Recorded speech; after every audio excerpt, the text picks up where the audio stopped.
Welcome to Bloomberg ETF IQ Europe. I'm Francine Lacqua. Over the next 30 minutes, will be your guide to the region's thriving market in exchange-traded funds. Everything you need to know about the funds and the flows.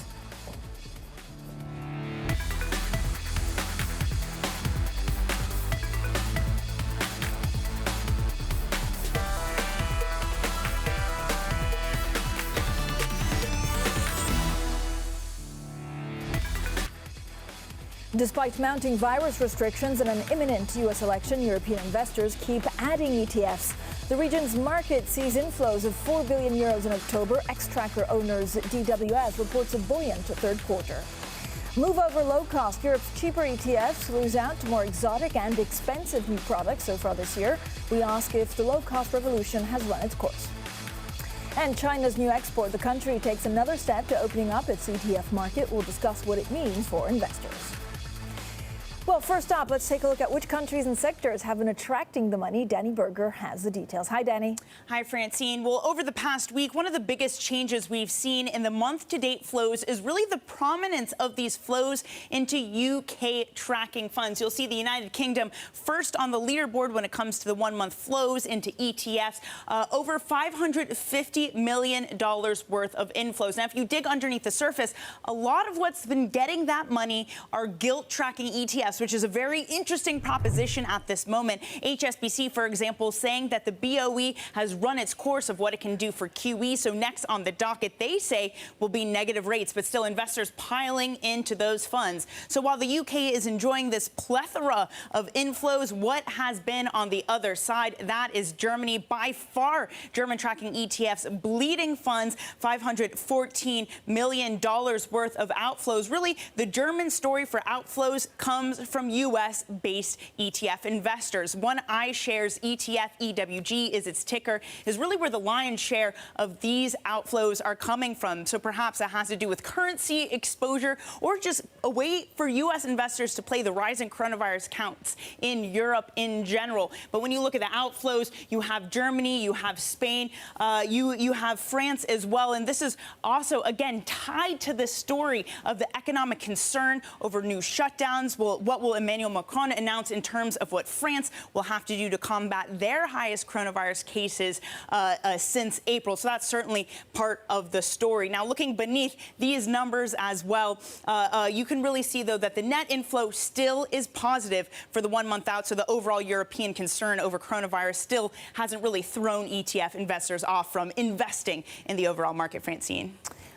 Danny, earnings from DWS, the company behind Xtrackers, Europe's second biggest ETF operator, what exactly did they say?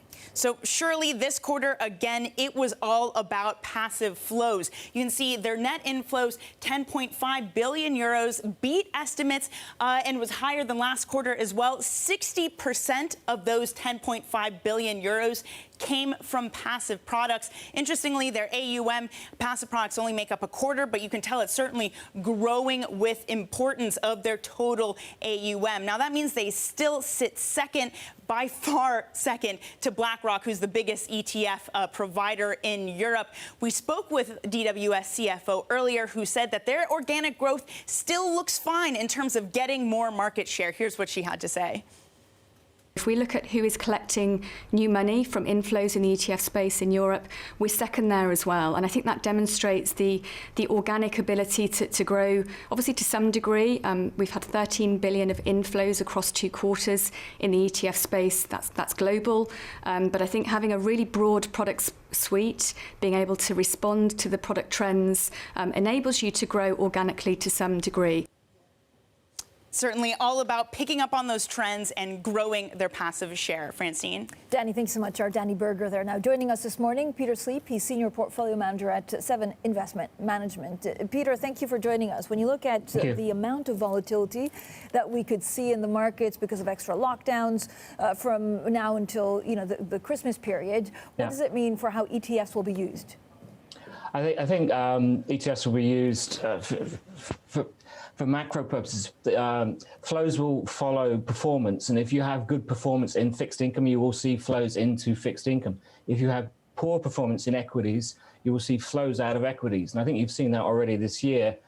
Flows into equity ETFs have only been about 2% of the total market, whereas fixed income ETFs have grown by about 18% this year. Again, money chasing performance, and I think that will continue.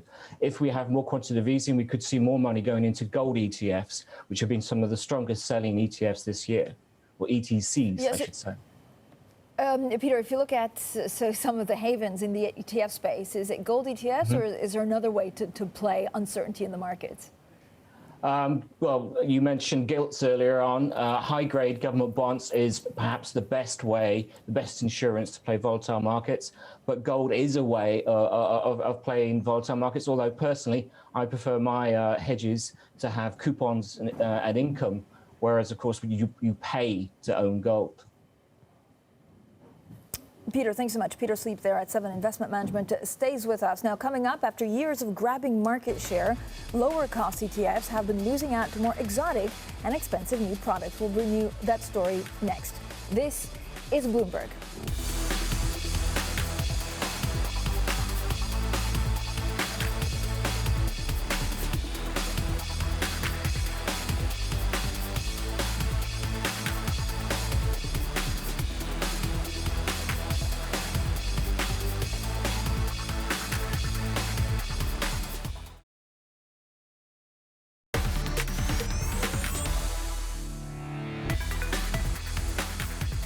This is Bloomberg ETF IQ Europe, everything you need to know about the funds and the flows. I'm Francine Lacqua.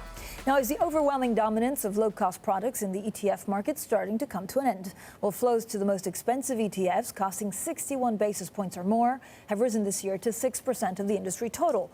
That's the biggest share in 5 years.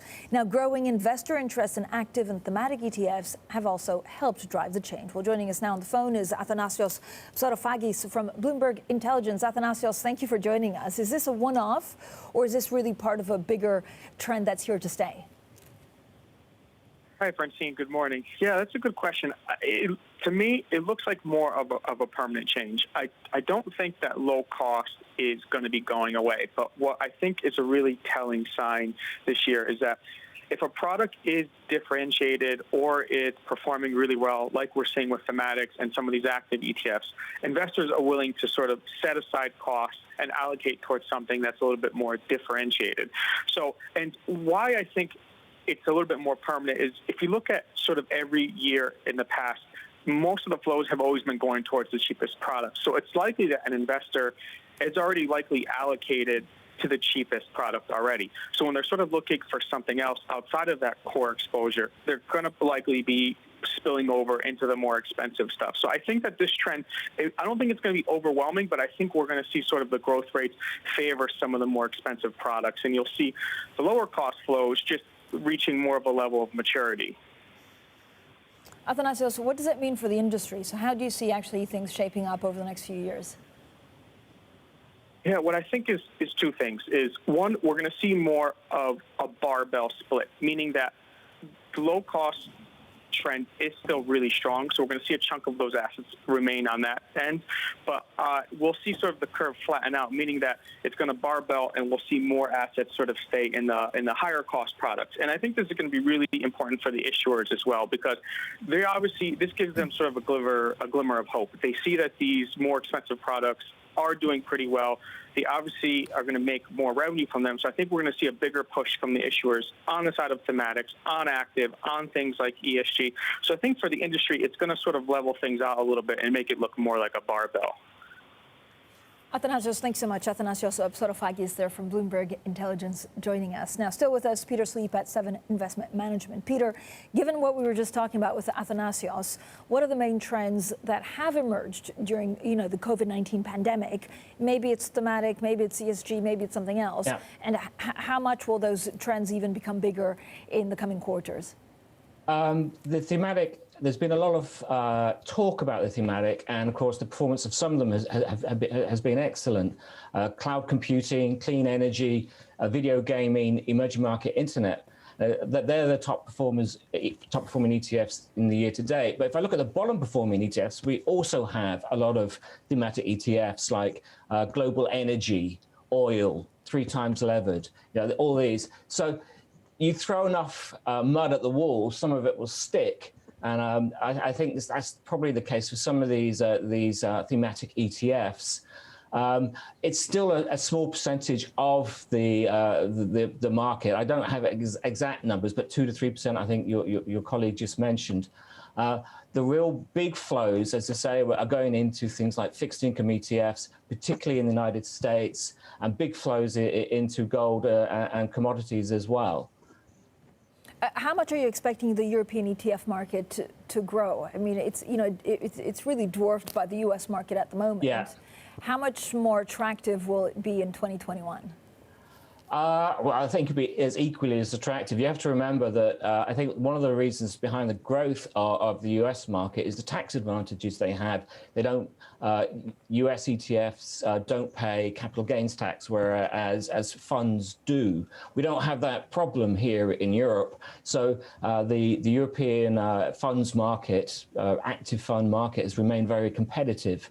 And the fragmented nature of the European markets with listings in London, Amsterdam, Milan, Madrid makes it very complicated for ETFs to grow in Europe. They are growing, but not at the same level of about a fifth of the level of the US listed market. Peter, how do you play Brexit through ETFs? Oh, well, that's a good question. You probably, if you're a Brit and you're worried about the currency falling, you probably want to buy foreign currency ETFs. You probably want to avoid the UK market. If you're overseas, well, it's easy. You just avoid the UK market altogether and stick with North America, which will be entirely unaffected by Brexit. Where do you see most value in high yield markets? Well, we own a US high yield is, of course, the place to be. And there's some interesting niches developing in places like Asian high yield, which unfortunately is not represented by the ETF market. So you have to buy that in an active manner.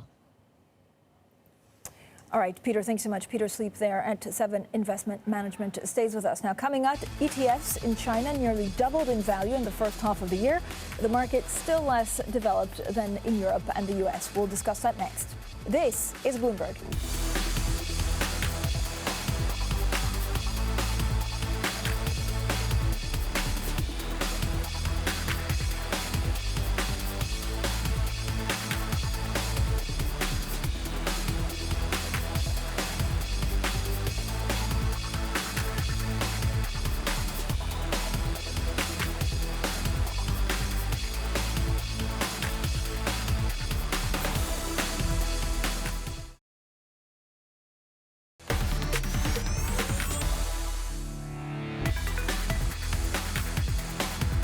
This is Bloomberg ETF IQ Europe, everything you need to know about the funds and the flows. I'm Francine Lacqua. So could China become the next growth region for ETFs? Unlike markets in Europe, the US and Japan, China, the world's second largest stock market, isn't yet overrun by exchange-traded funds. But a rule change making Chinese ETFs directly accessible to overseas investors could drive inflows. So-called feeder ETFs will help lower tracking errors and get round caps on foreign ownership. Well, still with us, Peter Sleep at 7 Investment Management. Peter, how do you play China? How do you get, is it even worth getting into Chinese ETFs right now? I wouldn't buy Chinese onshore ETFs. I think there's going to be tax disadvantages if you're a British investor and maybe a US investor. I think you're probably best off buying ETFs on China issued in your region of domicile, Dublin or Luxembourg, just to keep your tax affairs straight. And the Chinese mainland ETF market is it's only 150 billion. Which, if you put that in context, it's half the size of SPY, Spider S&P 500 ETF, the largest ETF in the US. So it's a very small market, and most of it is money market funds. The 5 largest ETFs in mainland China are money market funds. So you're much better off buying a China ETF domiciled in Dublin and listed on your local market.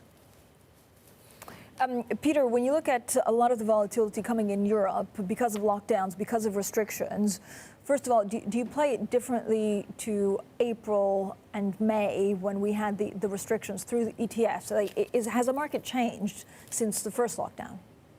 Has the market changed? No, I think the market is the same in terms of how do you play it. Given that China is fully functioning and is enjoying GDP growth, that may be China may be an attractive market to invest in. That's one of the reasons why I mentioned Chinese high yield or Asian high yield, because Asia is working again, whereas perhaps Europe and North America is not fully functioning. Peter, do you, again, when you look at some of the restrictions in Europe and lockdowns, will people go into ETFs instead of stock markets because it just gives that a little bit buffer? Like, how do ETFs play out if there's a big stock rout in the next couple of weeks? Well, I think we found in February, March, that ETFs performed very well. Bond markets in particular dried up very, very rapidly, whereas bond ETFs kept on trading and was perhaps the only liquid part of the bond market. So I think ETFs are a good tool for you to manage your liquidity and to manage your portfolios. All right, Peter, we'll be right back with you. Peter Sleep there. Now let's take a look at this week's winners and losers. Here's Danny Berger with your ETF leaderboard. Hi, Danny. Hi, Francine. Well, one thing you'll immediately notice on the leaderboard is no European stock ETFs hitting the top three, with new measures expected from Germany and France trying to curb these lockdown measures. It's not unreasonable to imagine that some investors would be skittish from jumping into these ETFs, at least for a tactical play. So hitting number one on our leaderboard today is iShares MSCI EM. So that's an EM stock ETF. A really interesting push and pull between stimulus optimism aiding EM countries versus the rising coronavirus case count. Now, Japan, government tracking ETFs coming in at number two with $187 million worth of inflows over the week. SMBC Nikko says that 10-year and 20-year Japanese bonds are getting a support specifically from European investors. They look at what's happening in German yields, bond yields falling below negative 66 basis points. So they're moving into Japan to get that yield, certainly playing out in the ETF market. And that last one there, the Euro overnight, that's tracking the Euro overnight index, that measure of cash. Now, part of this might just be the cash glut in the system. We've seen overnight rates fall to record lows for other measures. Morgan Stanley says that buying the Euro overnight index is a way to also play that rate cut bets have gone too far. Now, if we switch up the board and look at the losers, you'll notice EM also hits the top of the loser board. But in this time, it's bonds. That third one there, iShares EM bonds. There is some concern from HSBC specifically that a lot of the EM bonds getting issues are more shorter dated, which means that we have this rollover risk, especially as some of the economy struggles there. Now, hitting number one is an iShares Euro bond. This could be somewhat of a similar play we saw from that Euro overnight. Selling bonds, for example, if you think that rate cut bet is overdone at this point. ECB, of course, expected to hold rates steady. Finally, UBS All Country. I've said it before, I'll say it again. It's really hard to look at UBS flows as any bigger read in sentiment. A lot of people in the ETF space I talk to say, look, when you see an UBS flow, it tends to be UBS itself making some adjustments. So I don't want to read too much in that. Perhaps we can read that as just UBS itself selling that MSCI All Country World Index tracking ETF, Francine. Danny, thanks so much. Our Danny Berger there with the very latest. Now let's get final thoughts with Peter Sleep this morning. Peter, when you look at the main concern in European asset classes, which is 100% lockdowns, it's 100% COVID-19, and the resurgence of the number of infected as we get into the winter months, how do you play it through ETFs thematically? Is there a healthcare ETF that will do well? Is there even a COVID-19 ETF themed that will do well? I don't know of a COVID themed one. There are a plethora of healthcares. If you're talking specifically about European healthcare, there are European healthcare ETFs out there, for, sector ETFs. If you want to get away from Europe, as I mentioned, there's other things you could do, perhaps like a global clean energy. Or if for lockdown, VanEck has their video gaming ETF, for instance, or there's perhaps Legal & General have an AI ETF if you want to play that way. If we have continuing quantitative easing, we're back to looking at things like gold and silver if you want to hedge. And so, Peter, when you look at, like we're looking at extra restrictions in a lot of European countries, what does that mean for maybe some of the new ETF products out there? I mean, I don't know if, there's something that you would buy right now that's not available. What would that be? What would I buy that's not available? I think you're pretty well served. It's not very expensive to launch a new ETF, and it's a very innovative industry, and the industry responds very, very quickly to demand. So we do have about 50% of new ETFs coming out at the present time are your thematic ETFs. So you're very well served. It's just a question of searching through and finding what you want. Now, personally, I prefer to be fully diversified. So I would perhaps go for a global equity or a global fixed income type product. But for those who want a little bit more excitement, then you have these video gaming. There's even something like a Christian ETF or a Catholic ETF you could go for. So there's a plethora there. I would personally, though, as I say, try and stay fully diversified and trust to the mathematics of it. Peter, thank you so much. Peter Sleep, their Senior Portfolio Manager at 7 Investment Management. Now, that's it for Bloomberg ETF IQ Europe. You can watch the show every Wednesday at the usual time of 9:30 a.m. London time. We'll have, of course, plenty more on the funds and the flows from Europe, but also elsewhere in the world. This is Bloomberg.